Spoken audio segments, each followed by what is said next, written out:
Whatever it is that gets the most attention from you is what's discipling you. You are being formed all the time. And if you look at your primary ideology, you can begin to see pretty clearly how we're being formed. But listen, we live in a culture where comfort is king. If comfort is the primary value, if that's the thing we think about the most, subconsciously or consciously, it is discipling us. In this life, you will have trouble. Jesus promises this. Nobody becomes resilient during the crisis, and crisis will come. It will. See, the crisis actually reveals what you built before it.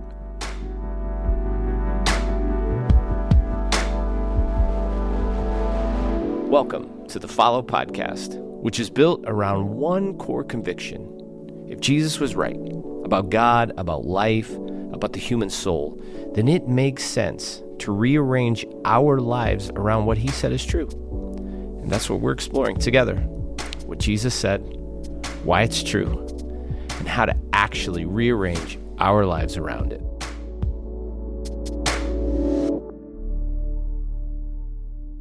A few years ago, I had a friend who introduced me to, honestly, a word I didn't know. It was misogi.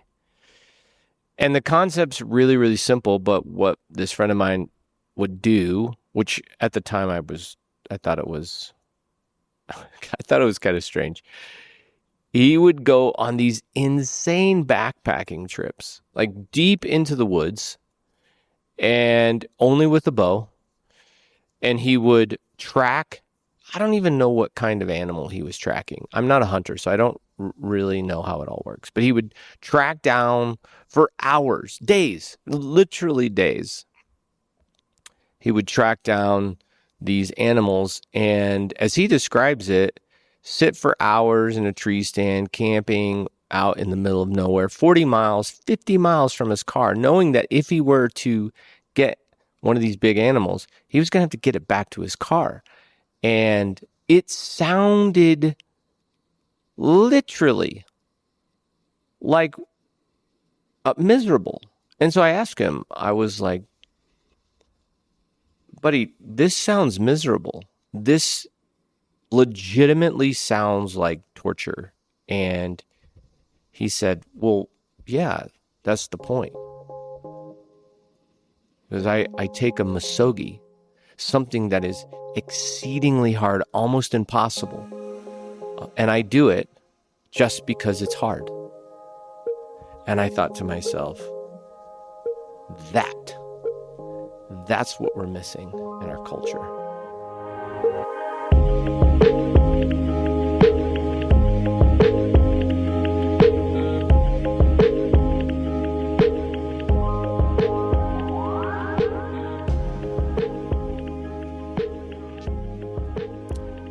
I have heard it said sometimes that the culture we live in is a very unresilient culture. I think I was listening to a podcast, actually, someone, and I don't know that they said it quite this way, but maybe one of the least resilient generations ever. And I think they were trying to make a point. I do not believe that to be true. And in fact, I think one of the things we can fall prey to as we get older is we look around and we'll say those young people, they are absolutely not resilient. They're lazy. But I just need to say every generation in recorded history has actually done that. They say that the one behind them is soft. It's actually, there's research. Psychologists call this kids these days effect, which do you not just love that? Kids these days effect. I love it when a scientist just uses normal words instead of making up a phrase that then I have to memorize. Kids these days effect. And that's where we look back and we go, well, man, my generation or the generation before me, they were so resilient, and this generation. And so I want to be careful because that's just fundamentally not true. And I know what we say is, well, yeah, but look back in time. And I was thinking about my grandmother's generation and uh, that she went through a, two world wars, a depression, raised 8 children. And it's easy to look at people's lives and uh, you will, it's easy to say, oh, they're resilient. But a lot of what looks like resilience from a distance was actually suppression. And so I want to be careful because my great grandmother's generation, while yes, they were great and they went through some of the hardest times. And is Tom Brokaw right? It was the greatest generation, possibly. But I also know in my great grandmother's generation, my grandmother's generation, there were staggering rates of alcoholism, right? And untreated trauma, shell shock, uh, abuse nobody named, men who never spoke after the war, ever. So enduring is not the same thing as being well. It just isn't the same thing. And that's not what we're talking about. Because the reality is there is a generation that didn't bounce back better. They just didn't have vocabulary for what they were going through. There weren't exits. So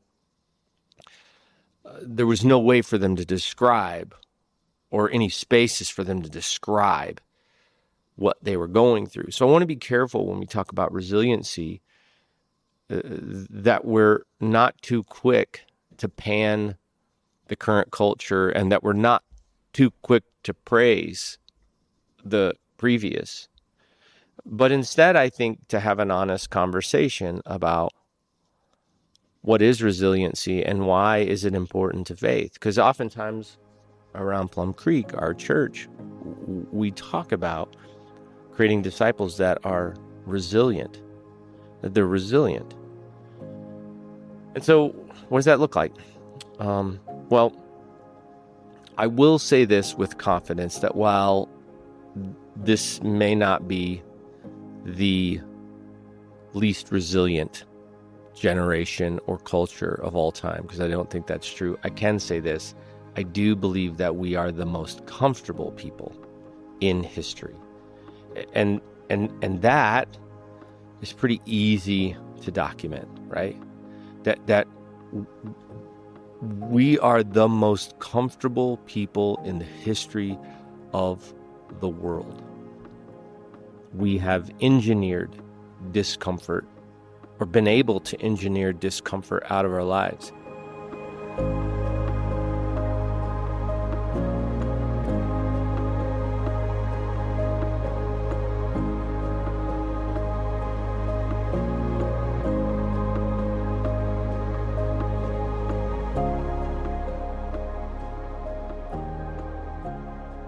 I was on a ski lift with my son, Gray, last year, and we were coming up the lift. You could see all of the Rocky Mountains. It was absolutely gorgeous. And he made the comment to me, he said, Dad, like 100 years ago, this place was one of the most dangerous places on earth. And I said, well, what do you mean? He goes, Dad, like you would come up here in a covered wagon and if snow hit, it was so formidable. And now it's a resort. You come here to play. And I thought, it's so true that we have been able to engineer discomfort out of so much of our lives. What used to take months to get across an ocean now takes hours. The same with getting across the country. We are not only not separated by space, we're unseparated by time. We can literally pick up a phone and almost anywhere in the world communicate with someone seeing their face, right?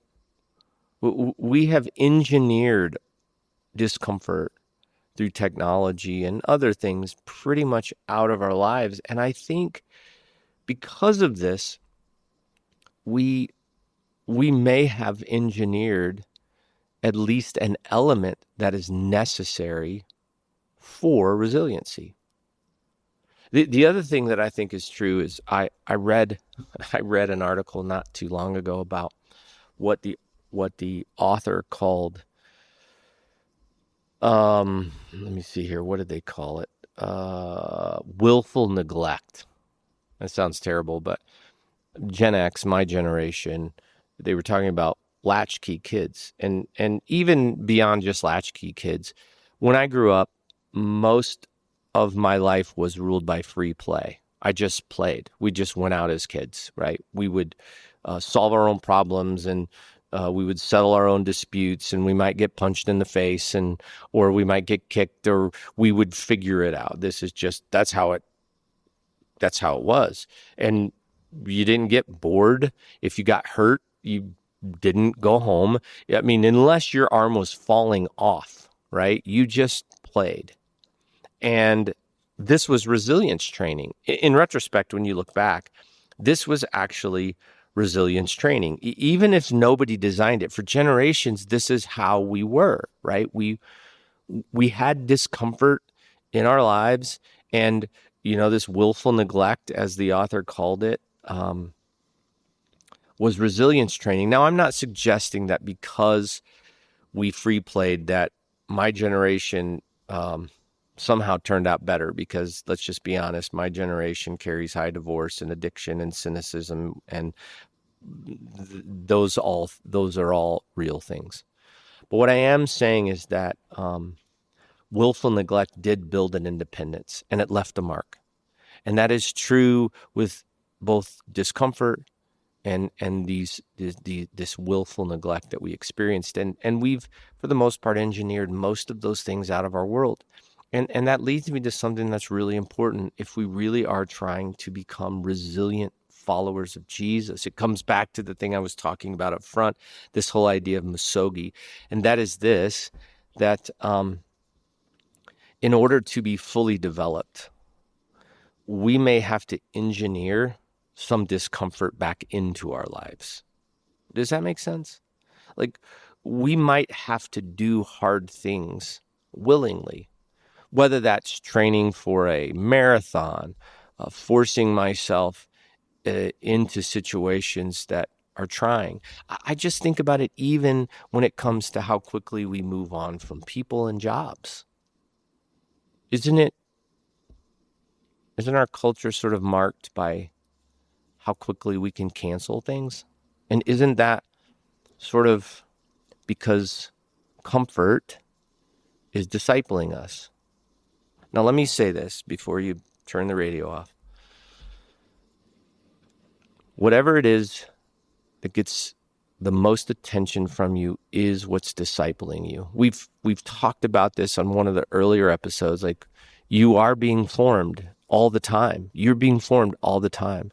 And if you look at your primary ideology, like, you can begin to see pretty clearly how we're being formed. Well, listen, we live in a culture where comfort is king, where being comfortable is important. We talk about sheet count and mattress and good night sleeps and what the shoes feel like on your feet. And I'm not suggesting those things are bad.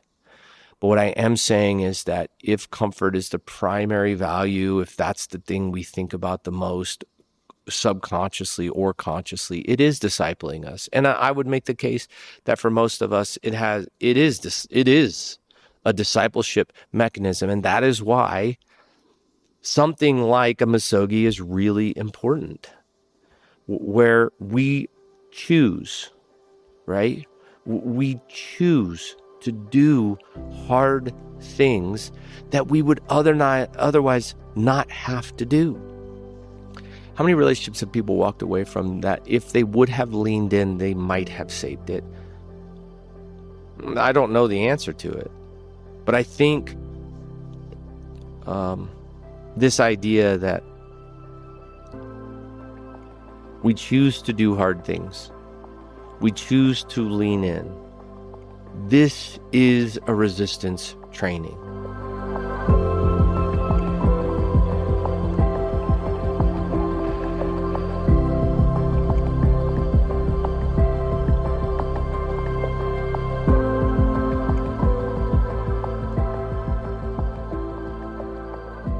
And if you look at even classical spiritual formation, some of it is there. And think about it for a minute. Some of you celebrate Lent, the Lenten season. I mean, really, this is the celebration of the fast. You know, it's a 40-day journey to Easter. What is fasting? Is not fasting a masogi? Where you voluntarily feel hunger, right? Where you could literally pick up your phone and DoorDash something to you to quench the discomfort of hunger. And instead, as a spiritual practice, we begin to engage in discomfort. And with fasting in particular, it is so that our body learns that God, not food, is your life. Think about Sabbath, practicing Sabbath, voluntarily losing productivity in a culture that says you are what you make. You are your productivity. Is that not a form of masogi where we give up something? Silence and solitude, voluntarily sitting in boredom that a phone could kill. You can, do you know, this is a fun fact. I heard John Ortberg say this. There was no word for boredom in the Greek because they knew what to do with their mind. We don't. And so we go to our phone and instantly begin. Go to a waiting room and just look around for fun and watch people just scroll. We cannot sit with ourselves. And so isn't silence and solitude, sitting in this boredom, right? Isn't that a form of masogi? Confession. Voluntarily feeling exposure that you try to avoid, like voluntarily saying, this is what I did wrong when you don't have to. Isn't that a form of discomfort? And I say, this is so important. And you say, well, why? Well, first, because in this life you will have trouble. Jesus promises this. And this is what I've learned. Nobody becomes resilient during the crisis. And crisis will come. It will. See, the crisis actually reveals what you built before it. I think this is why I think Jesus ends the Sermon on the Mount with hearing and then doing, right? That the practices are how you pour footing before the weather turns. Prayer builds a history with God you can draw on. Sabbath breaks your dependence on your own output. Community means the storm never finds you alone. You don't rise to the occasion, and you got to hear this. You do not rise to the occasion. You actually fail to your preparation. That's why we do this stuff. We prepare. And I want to say, like, this discipleship idea, it actually isn't Japanese at all. I mean, you see it in the early church, the early Christians, these practices that we have practiced for years, for millennia. This idea to be uncomfortable in order to be formed into the people that when the storm comes, when the rain comes, we are able to stand in it.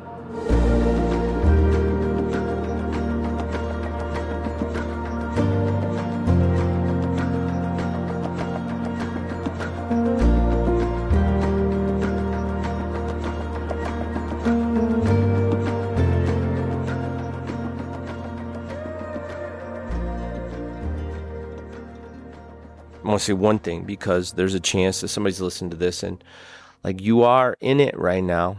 You're in the storm, right? And this isn't your training season. This is probably your learning season. So choosing difficulty is for the comfortable stretch of the road. So choose, like when you think about it. So the unchosen difficulty that will come, it will find you resilient because we've trained in these moments when we didn't have to, right? You don't fast your way through a breakdown. You get help. You lean on people. But that's why we do what we do, is so that when the time comes, we will be resilient. So there's so many ways to take next steps in the Christian faith and to begin to choose to be uncomfortable. And maybe it's this week. Maybe you fast a meal as you begin to dip your toe into this practice of discomfort. Maybe you do practice silence and solitude by just putting your phone down for a few hours stretch. Whatever you choose to do, this is the work that we're up to these days with Follow. Is to lay out practices that we can engage in that make us resilient followers of Jesus by practicing some of what would feel uncomfortable in moments that we could have chosen being comfortable. These grace-filled practices that train us in ways that direct effort could never do. And so, those of you that continue to take steps towards understanding who Jesus is and what he means, I remind you of the phrase we always say, listen, if Jesus was right about God, life, and the soul, then it would make sense that we would rearrange. And this is what we mean. To rearrange your life around these things that he said was true, to rearrange your life in such a way that we push back against the culture that says being comfortable is the most important thing to be. And instead, in seasons, we step into discomfort intentionally. Well, that's going to do it for today. If something landed for you in this conversation, don't just let it sit. Take it with you. Carry it into your week. Talk about it with someone. Let it do something in you. And if you want to go deeper, click on the link in the show notes. We'll be back soon with more. But until then, keep following.